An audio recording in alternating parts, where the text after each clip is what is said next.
When we were in the fast show, attitudes were very different, weren't they, Kenneth? Yes, Ken.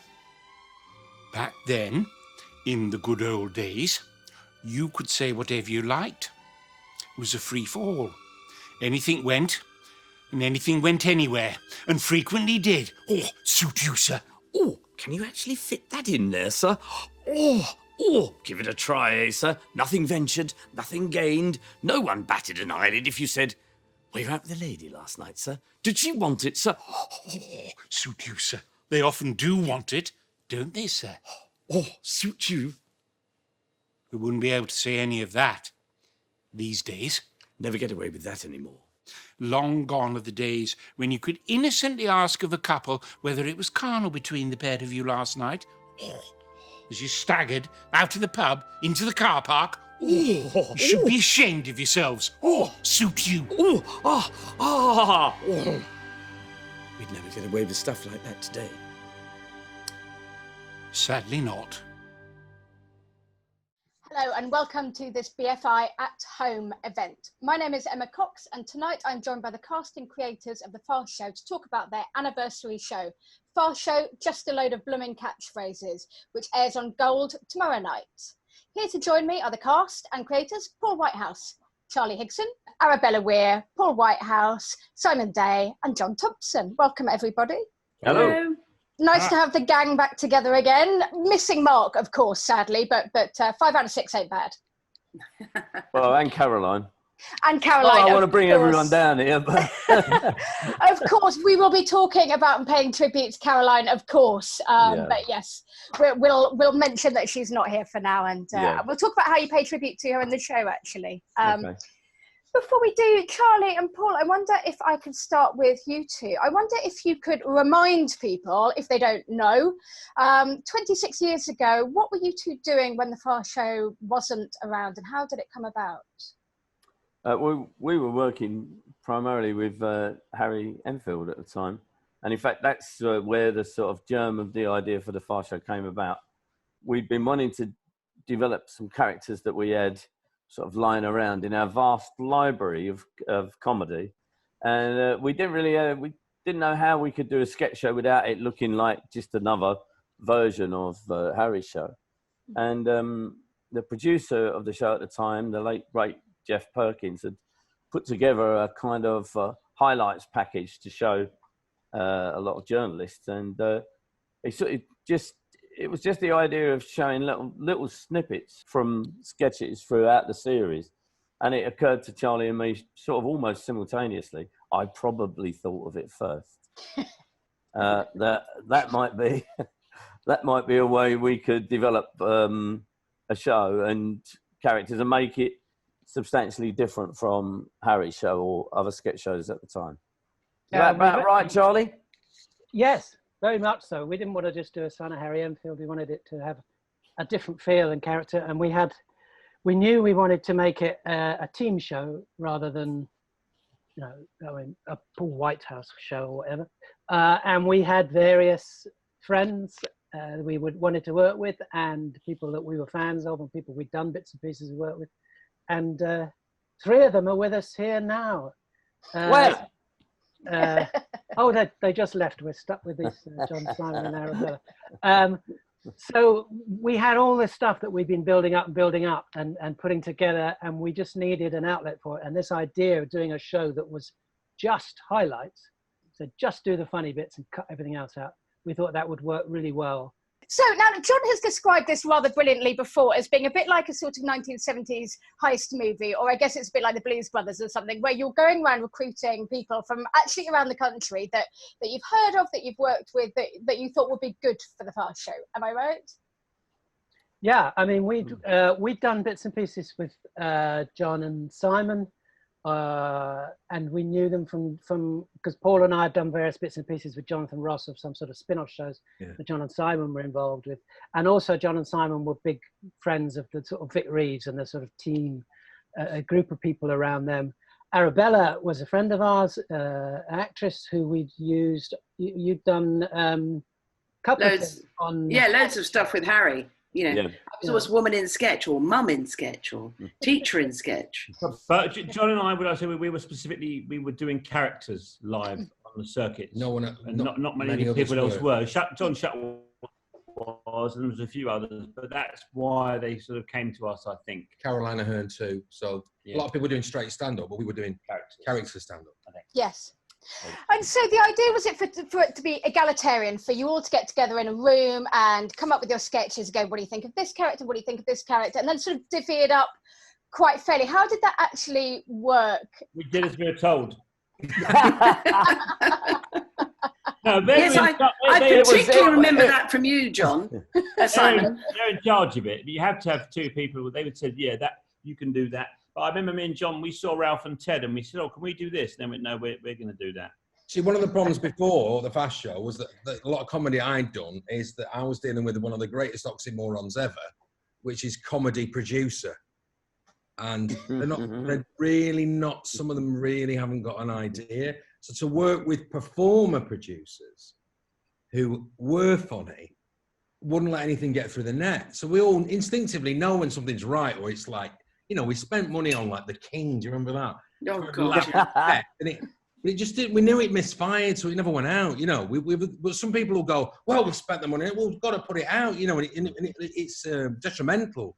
It's, you know. We were lucky though, John, weren't we? Because of the time, you know, the BBC did sort of hand us, you know, a budget and said, yeah, very good. Off you go and do what you like. And we did what we liked, really. And it took that first series for us to find our feet. But luckily, I think just about enough people, you know, with influence got on board and got on side. People like John Peel. I think without his backing, we might have struggled a bit. But we worked out people were good at doing certain sorts of characters as well. So Mark would be good at that, and John would be good at that. Arabella would be good at that. So there was a bit of that going on. Plus, we wrote our own stuff. So I mean, even when we were making the first series, it was still coming together. I mean, if you look back, there are some sketches that have other actors in them. I mean, Andy Taylor did a few bits of it. The soldiers. And people still today post things on Twitter on something and saying, well, here's Charlie Higson. I have to say, that's not me, that's Andy Taylor. You don't have to, Charlie. You could just shut up and take the praise. Well, I would have loved to have actually done those parts. Well, I can't remember at the time why I didn't. But so it was kind of fluid. But I mean, we didn't do it like a sort of American writer's room. No. We were like one big happy family. Bring in your homework more. Paul and I were the parents. This lot were the unruly children. We were the dysfunctional. We were a dysfunctional family. Mark was like an eccentric uncle. Can I say I was a bit of an absent parent? Right, Mark was a trained actor, whereas John and Caroline and I weren't. Were you a trained actor, Arabella? I can't remember. Not really. No. No. Are you? I'm indeed. Yeah. I'm a classically trained. Sorry. I'm full quest. Behind under the subterfuge of cute comedian. Oh, okay. Oh yeah, I've had to sweat it out with Ibsen and check up on the best. At the NAF, Mark. At the NAF. I think that's one of the... You know, one of the different lineages. One of the strengths of the show was that we had these 7 different characters. We all came from different backgrounds. We'd all come up through different routes. Some of us doing more television than others. John and Mark having been to... Actually, Mark at drama school. He was at the RSC, I know that much. But John, you were at drama school. And so everybody was putting this stuff in. And Paul and I did fight to give it that, although because Paul and I were in charge, it gave it an identity and a character. We did try and keep all the other disparate bits as disparate as possible, so that even in the way that we filmed them, so that we weren't saying, oh, Simon, you need to act more like Mark or whatever. Yeah, So or just act. We had those different voices all coming in, and it was Paul and I that managed to knit that together into an actual coherent package. The way we describe pulling it. a face at that. Huh? Sorry, Arabella. I didn't understand what he said, and I think it should have been Paul and me, shouldn't it? And it was us that pulled it together, not we that pulled it together. I'm just picking him up on the grammar. One can only imagine what this room must have been like. No, it's not Paul and I. It was us, so it's Paul and me.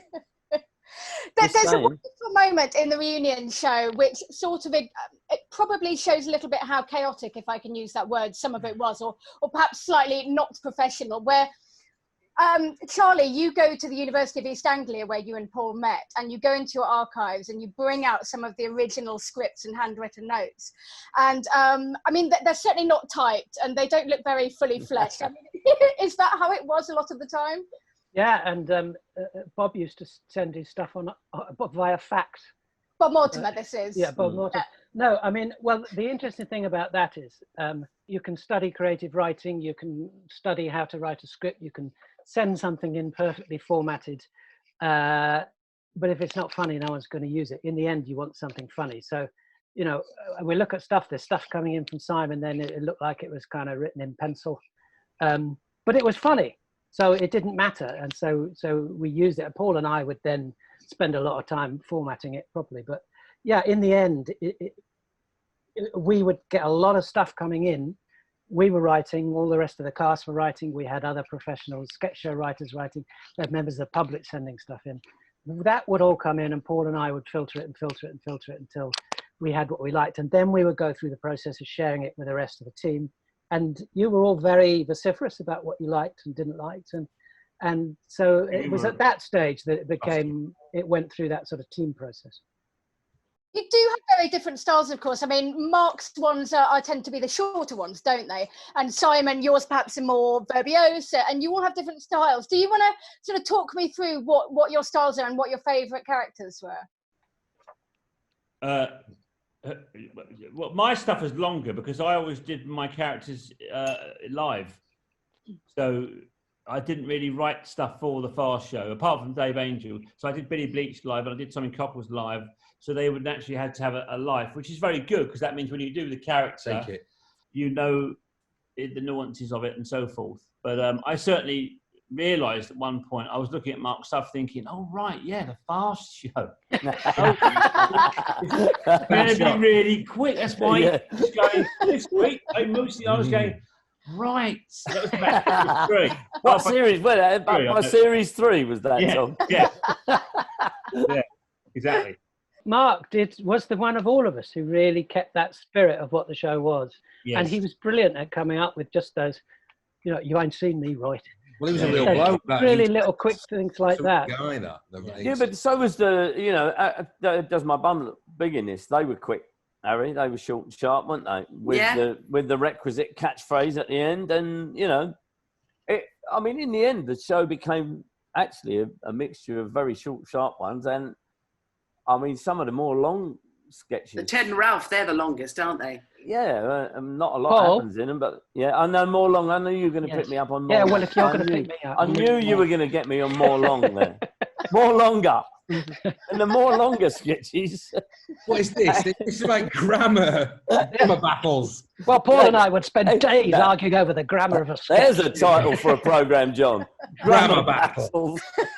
See, good game. Teacher versus headmaster. I'm on level 4, grammar battles. Talking about catchphrases, did you? I mean, obviously it was deliberate, but did you have any idea quite how much it would take off? I mean, if I'd have said to you 26 years later, people presumably are still shouting things at you in the street. Did you have any idea? Like, get out of the road! Yeah, the farmer. On the pavement rather than in the street. In the middle of Oswald Street yesterday, we'd been to a butcher's to get some meat, and we came out, and a bloke pulled his mask down and went, "You ain't seen me, right?" No. He must have been like late 60s. Yeah. That's a perfect use of "you ain't seen me," isn't it? Yeah, no, with a mask as well. It's brilliant. Very good. Pandemic sketches. Well, there was a headline in the Sun the other day, which was basically a Scorchio. It always comes out. Scorchio. Yeah, that's the one that really sticks. Any mention of jazz, you'll find a nice. Yeah, definitely. I mean, even the straighter kind of, because jazz is quite sacrosanct. And I remember doing a thing about what I like. I kind of like did a guide to jazz in The Guardian for the more kind of mainstream people discovering jazz. Oh my God, I got taken apart. Well, it's funny you should say that, John. I did a thing years ago, and I was Smashy introducing some jazz, and a woman came up to me at the end and said, "Don't you ever do that again." Oh, And so obviously I went to town the following week with that Dizzy Gillespie, all that big puffing. I hate that, don't you? It's disgusting, isn't it? But yeah, I mean, the jazzers, you take it very deeply. very, very serious. Yeah, Like the only time I ever kind of diverted from the mean was when I went Accabilk shite. Yeah. And Yeah, I remember that. his niece is a makeup artist, Kay Oh. Bilk, and she went, "Yes, that's my uncle." And I went, "I'm really sorry." She went, "Oh, I don't mind. I don't like trad." But actually, that's interesting because a lot of you did base your characters. Sometimes they were on members of your own family or parts of your own personality or whatever, but sometimes they were on people from the telly, weren't they? I mean, fairly often there was your sort of run manager and so on. Did you ever meet any of these people that were influences? No, people come up and they're nothing like the person. And they go, "Oh, you go, yeah, also, my old mates say I'm like so and so." And cab drivers say that. Cabbies go, "You bet you're going to do me next, aren't you?" A lot of competitive dads come up and say, "My kids call me competitive dad." Yeah. I said, "Well, only if you're doing those things, you know." I was astonished. I had a very, very competitive father. So, and I was Simon's wife in those sketches. And I was astonished at the amount of people that came up to me and went, "Oh God, that's my dad." And I thought, Christ, are all dads like that? Then I thought it was just One mine. guy actually nearly crying on the train. It was quite sad. He came up and sort of got quite emotional. "My dad was like that." He went, Wow. emotional. But most people laughed. Laugh through the pain. Yeah, I mean, a lot of people come up to me and say, "I'm an insane painter." Great. Damien Hirst's favourite character, Charlie, just in case. Well, I mean, Paul, you based a lot of your characters on people you'd met, didn't you? Well, Or at sort least of aspects composites of of it it. as a starting point. Arthur Atkinson here. I've seen you go red as a cucumber. Where's me washboard in? He was based on a guy that used to come down our pub, and I thought Billy. it was Arthur Askey. So did I. No, Billy the Kid from Agony Wick. Hello, I'm Billy the Kid from Agony Wick. But he was a real bloke. Yeah, I've I seen thought you go that was red like as a based kid. on musical. No. Well, obviously it was a bit, John, but that's where He he came was- from originally. I'm right, and he was clearly influenced by that. He must have been, mustn't he? Yeah. Yeah. So that, obviously that spread in. Who do you think you are? Uncle Tumbly, the tumbling Turk? This is revelation to me. I love it. Yeah. And Suit You was based on, was he the doorman at Hackney Council? Yeah, he was the doorman at Hackney Council, and he would say, "We were out with the lady last night, sir." I did one of the crew in the Deaf Stuntman. Do you remember him? And I went, "Oh, okay, Ted, jump through." Oh, there. yeah. Come One of the back over actual the crew, top." yeah. Yeah. Yeah. He's nice to be a Crew. policeman. Do you remember him? Well, Deaf Stuntman came about from it was a very old documentary, Michael Caine, film acting. And he said, "You've got to be careful. You've got to do your lines right because there might be a big stunt set up, like an explosion." Anyway, you don't want to say the Germans are cramming. And I kind of remember that. You get the line wrong and they go, blow up the battle. It wouldn't Like at happen, the though, beginning would of it? the Party with John, Pete it wouldn't Collins. happen, would it? No, wouldn't it wouldn't happen. No. No. I just thought a guy he mishears it and he just gets stunned anyway. They're not turning on it. So it's Michael. I've got Michael Caine to thank for Deaf Stuntman. Deaf Very Stuntman, popular character, Deaf Stuntman. I mean, the only problem about Deaf Stuntman, the limitation on him was, of course, he was so expensive because you had to do the stunt, I know I really wanted to do it myself, but there's just not even But then. Emma, in answer to your original question, I don't think anybody doing any show ever can know how successful it's going to be. It's just going back to what Simon said. We were all doing the best stuff we thought we could do, and we were all raised by everybody else's standard. But after that, you've no idea whether people will take to it or not. I think it's partly because there were so many of us doing such different characters, and that we were sort of all And pushing there's each other's level up. there's lots of other very good comedy on at the same time. So it was kind of a very fertile time comedy. It's a good response though, Harry. You're right. I think we weren't competitive with each other, but we were certainly inspired by each other. And as Charlie said earlier, we were fans of everyone that we sort of recruited. We watched this lot, and they made us laugh. So we knew that, we knew their range and ability, and we were fairly sort of light on our feet, and we were not afraid to take some risks with, you know, some of the stuff we did. And much needed praise to the now beleaguered BBC. We were given, well, Paul and Charlie sort of as the sort of captains, we were given unprecedented freedom, weren't we? That you wouldn't be given now. Now they'd be going, who's famous? What the, you know, all the kind of the figures, what are the reviews? You wouldn't be allowed to sort of grow in the way that we grew now. I just don't think there'd be the budget or even the kind of creative wherewithal. Well, as John and Simon said, it was a very, very creative and fertile time at the BBC. Yeah. They had a really great lineup of executives at the BBC, and that's not something one says very often. With David Letterman, Paul Jackson, Jeffrey Perkins, Michael Jackson. No, Yeah, he's sorry, what did I in the say? army. Not Michael Michael Jackson, the singer / paedophile, Michael allegedly. Jackson.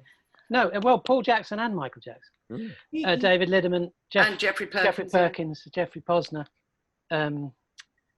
what's it called? Well, it's the right John Plowman. dream John team, Plowman.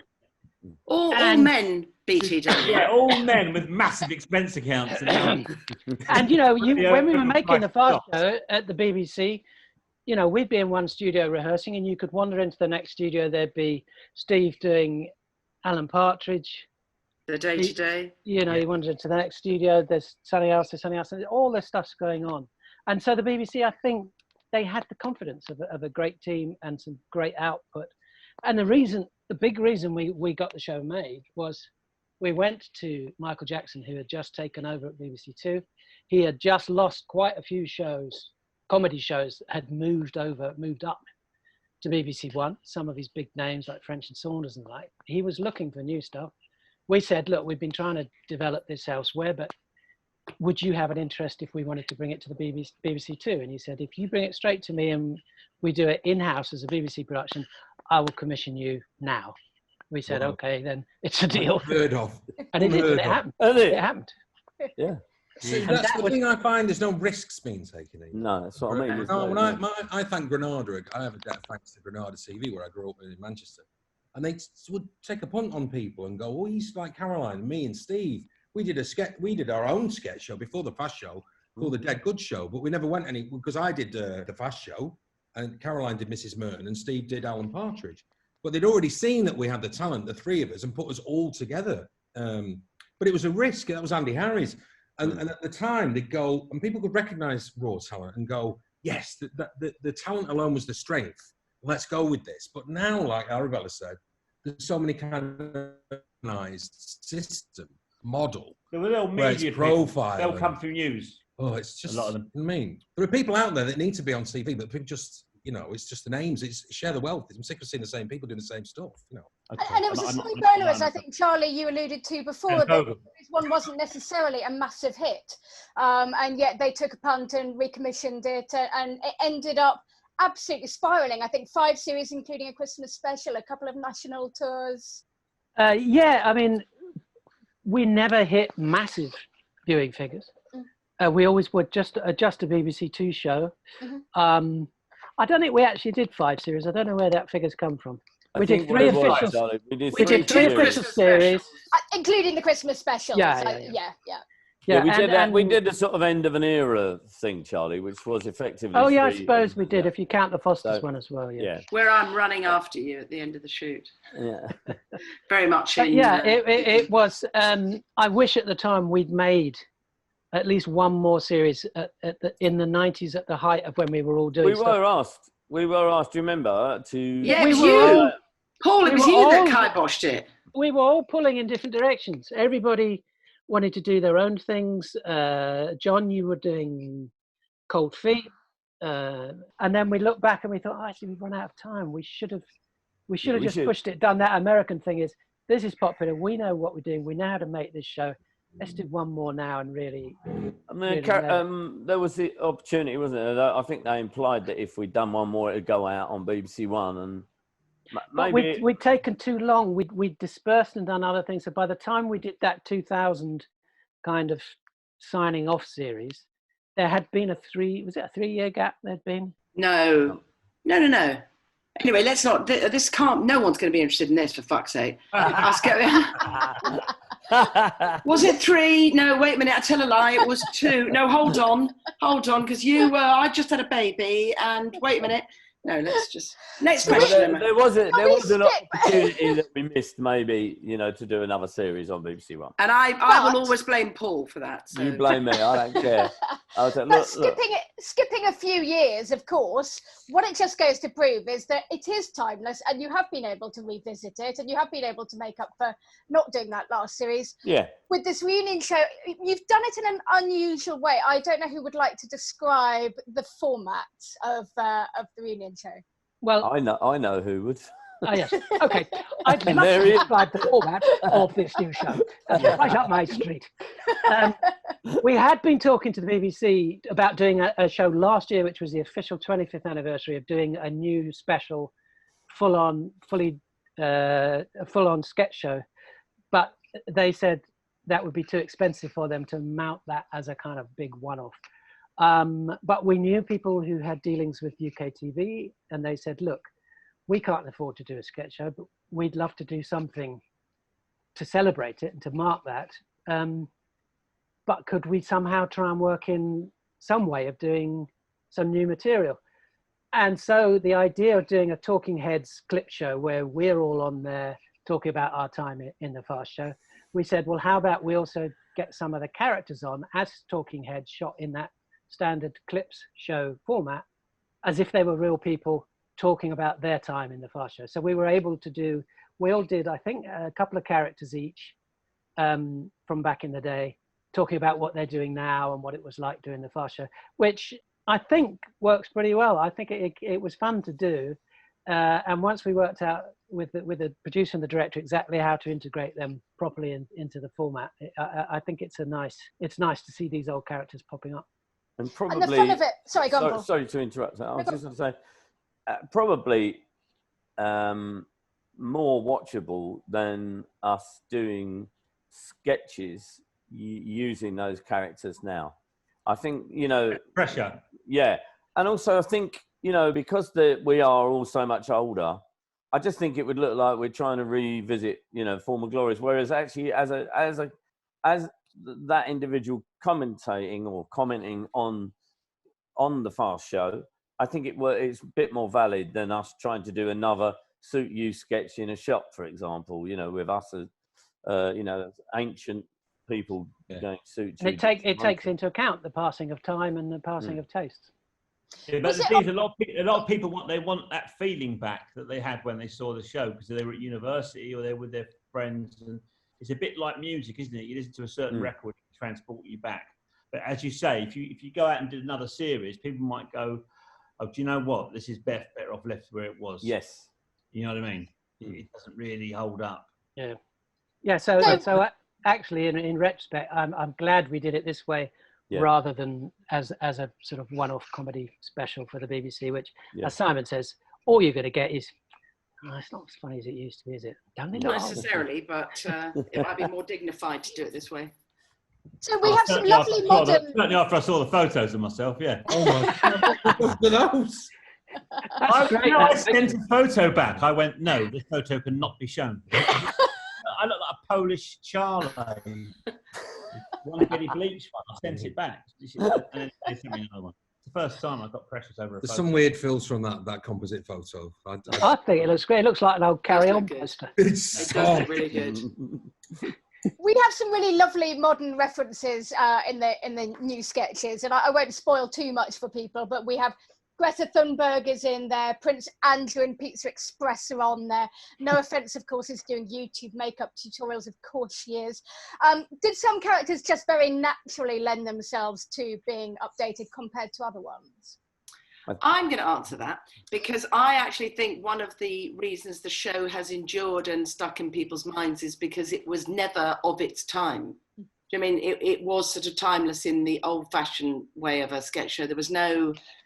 you didn't need to know current affairs to get anything. You just needed to relate to the characters, or at least sort of understand that character, or it, as John and Simon were saying, it be like someone you knew or you recognised those characteristics. So that's one of the things that, again, we didn't know we were doing at the time, but because it wasn't in any way big P or little p political in that way, I just think the show is about people and humanity without wishing to be too pretentious. I mean, therefore, I don't think there was a kind of, ooh, this isn't going to age well aspect to it. well, actually, no, that was a deliberate decision at the time. Oh, okay, sorry. We had a set of rules, which was we didn't parody other TV shows because that could very quickly get dated as soon as those shows are on. We wouldn't do sort of political satire again because that can date very quickly.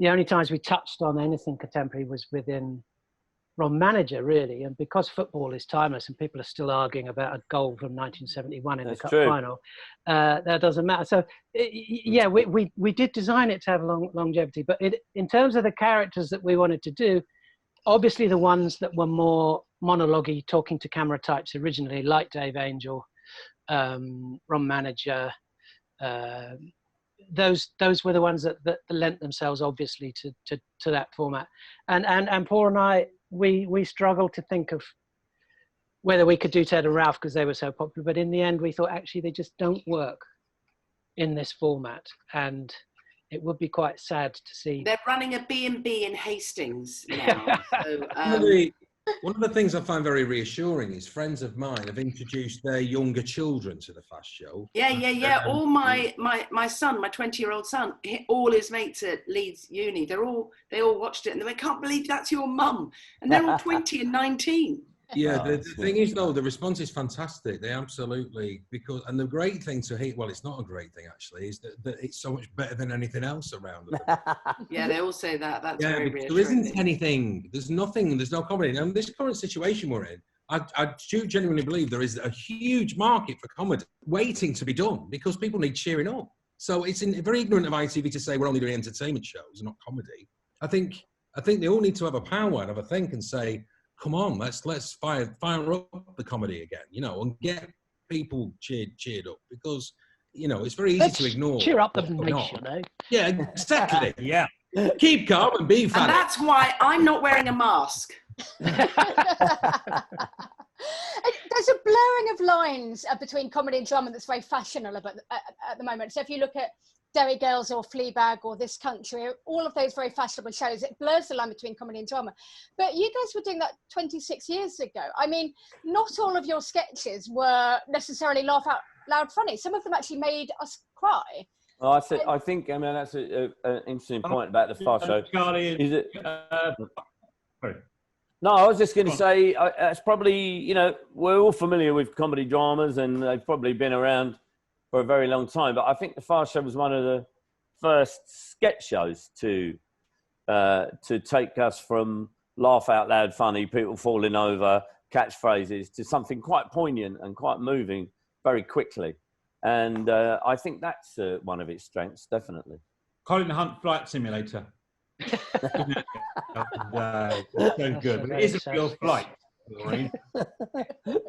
But we would make sure that if we did a sad sketch or a more dramatic sketch, we would make sure that it was undercut with a big joke. I mean, I think I banged on about it a lot, but the sketch where Ralph is trying to tell Ted that his wife has died is on one level desperately tragic, but it's also very funny. And we did really try hard to not completely tip over into mawkishness. Yeah. There's a couple of sketches on the reunion show that have that sort of balance. One of them I found quite moving was actually Jessie saying that this week I have mostly been forgetting. Yeah. Terribly sad. And of course, the other sketch that is terribly sad and will be very moving for viewers, I'm sure, is Roy and Renee. And John, do you want to talk about that? Well, it's still a bit of a shock to me about Caroline because it's one of those friends that I kind of lost a lot of touch with towards the end, and I was unfortunately have to blame the tabloid newspapers for that. Caroline became very reclusive, so I'd not seen her for a good while. But then, very fortunately, I got cast with her in a one-off drama series that Craig Cash directed called After Hours, and Caroline played my wife. So we were reunited before she died, and she'd just come out of hospital. She was in remission. And very thin, and she was wearing a wig actually because her hair was very short because of chemo. But she was in great spirits, and I just thought, oh, she's back. She's really kind of. Anyway, sadly, this wasn't the case, and it kind of got her in the end. So to know that, because Roy and Reenie is like so popular, it's kind of a bit of a meme out there, really. So hard to talk about this bit. I Yeah. know. Yeah. Even just thinking about it makes me cry again. Well, I've not seen it, but everyone I know that has seen it, it's just I just underplayed it to the best of my ability, and it was clear. It was quite narrative. The narrative was a her absence, and I didn't say anything. I just underplayed it, and it's very, very. Done it. You don't know. No. I think that the power of it goes back to exactly what we were just talking about. It is funny and sad at the same time, and makes quite a strong dramatic point. And for me, I think it's a perfect way for us, the Fast Show team, to kind of remember her and to acknowledge that great loss, the empty chair. And it's nice to be able to do it that uses humour in a way that uses humour. You know for a fact that Caroline would laugh and cry at that at the same time. That's what's great about it. She'd love it. She'd love that. Yeah. What was her input to the Fast Show? She didn't do anything much. Yeah, She was rubbish. She wasn't really around. We carried her all the way through, didn't we, guys? I think she was kind of so set in her own career, and her own, and she was very ambitious, Caroline, and rightly so. So she wasn't totally she wasn't like me, this is basically all I've got. This is all I'm gonna do. Up as much as I can. She did have a slight sort of, I wouldn't say she 100% threw herself into it, but the bits she did were brilliant, weren't they? Yes, Janine. Yeah. You know what I mean? Yeah, she didn't hang out with the rest of us as much because exactly. she was mostly up in Manchester. She was writing with Craig Cash. We'd get her scripts in at the absolute last minute before. I mean, her trajectory trajectory was very much Mrs. Merton in tandem. Yeah. She was sort of, that was in her gum sights.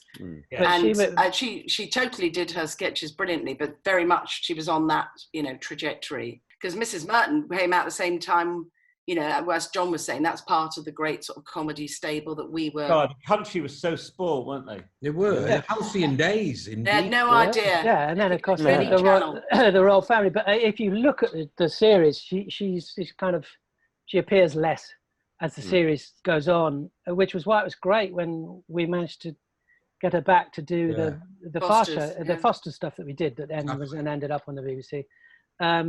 Because as John was saying earlier, we hadn't seen much of her.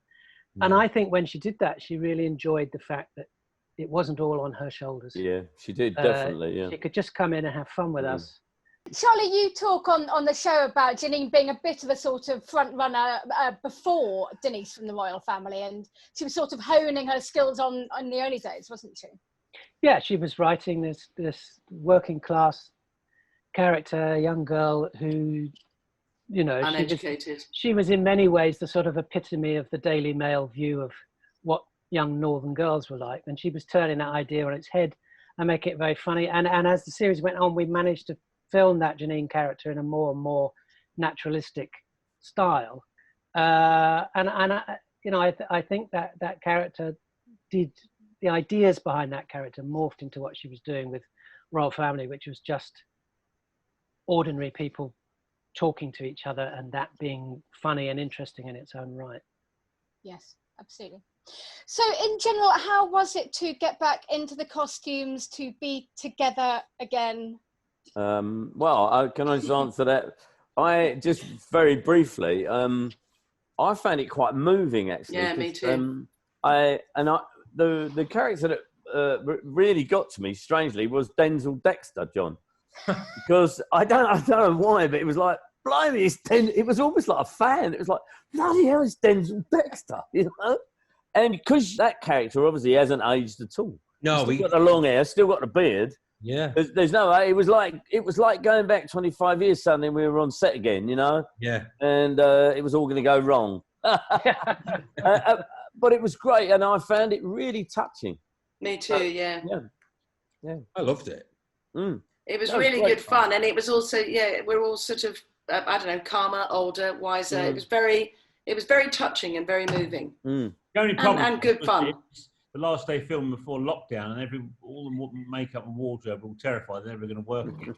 So that wasn't. I know. All the crew were looking at their phones. So they all had big jobs lined up. It says, "Oh, I've lost that job." I was going to do. I kept boasting all the way through it. I don't know if you remember, guys. I was going, I must dash. I've got a show in the West End tonight. It was sold out. I got there and they pulled the plug that night on Only Fools. Well, I had to go out and say to the audience, "Sorry, guys, that was that."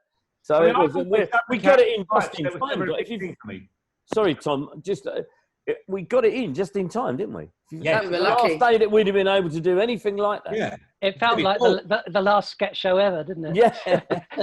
We were the band playing on the Titanic. Yeah, on Went the down roof. with the ship. The Beatles. I was nice doing Ron Manager again. Yeah, it was, wasn't it? It was great fun. Great fun to do that and to reference all the, the nonsense in football, the VAR and Ron's take on female presenters. It's a joy. God, a joy. So having enjoyed it so much and enjoyed getting the costumes back on, does this mean we might see more of the Fast Show in the future? No. Yes, I'm campaigning for a live show. Can we talk about that, Charlie? I want to do a live show. A live show would be great. I agree. We should do a live show in London. If they suddenly, if they, I know it exactly. If they suddenly open up the theatres again, and Paul, you're not doing Only Fools and Horses. There's a big West End theatre free at Christmas. We'll go in and do a Fast Show panto. Yeah. We should even if it weren't a panto, we should definitely do a live sketch show again. I don't think we'd ever get it together to do the television. Probably wouldn't. No, I don't think we should. But I think a live show, I think we'd all love to do. And I think the audience would enjoy the. Put it out there. They'd be as old as us, so we'd be all right. Yeah, exactly. No, and they'd bring their 20-year-old grandchildren, wouldn't they? No, lots of people do say, I'll show it to my son. He loves it. That is really nice. Yeah. It is lovely. That being said, it was great fun to get everyone back together again and to work with other people. Particularly, I think we all enjoyed sketches where we were doing it with someone else. I did paint with Harry, which was always a great joy to do. And so Paul and I have been talking about maybe trying to get us all together to do something new, which isn't the Fast Show, but something else. That is fantastic news. I wonder if, to wrap up, whether in very typical Fast Show style, you could each just give us the catchphrase that gets most shouted at to you when you're out and about. So perhaps if we start with Charlie. Nobody recognises Charlie. Surely, it's really? not like someone's going to walk up to me in the street and go, black, black, black. It could easily be misinterpreted. We say that in our house, so I'm very surprised. I get people going, you're funny. What's your name? Your name? I do get still a lot of, oh, does my bum look big in this? Yeah. I still get that. Yeah. I don't really have a catchphrase. People's favourite is Dave Angel, but he hasn't got a catchphrase. So someone sitting there. Yeah, put your make me a cup of tea. Yeah, I get that. Yeah. Make me a cup of tea. Put your knickers on, make me a cup of tea. John. Nice. Wrong words. Great. Simple. And Paul, for you? I'll get suit you, sir. I'm a little bit yeah. I'm afraid I was very, very drunk. I'm afraid I was very, very drunk. I get hundreds. The catchphrase that I use most is, and then we did a Zoom chat for the BFI, which was nice. Superb, brilliantly finished off, Charlie. Thank you. So thank you very much. That's all we have time for. Thank you. Lovely. Thank you very much. Lovely to see you guys. Lovely to see you all. See you. Great to see everyone. Bye. Bye. Just a final note, just to say as well that BFI, among other live venues, of course, are suffering terribly during this period of lockdown. So if you would consider donating to the BFI, if you have enjoyed this session, then please do that through the website. They are a charity and their venues are closed at the moment. So this would keep them going. Thank you so much for watching. Do tune in to The Fast Show, Just a Load of Blooming Catchphrases on tomorrow night on Gold. Nice.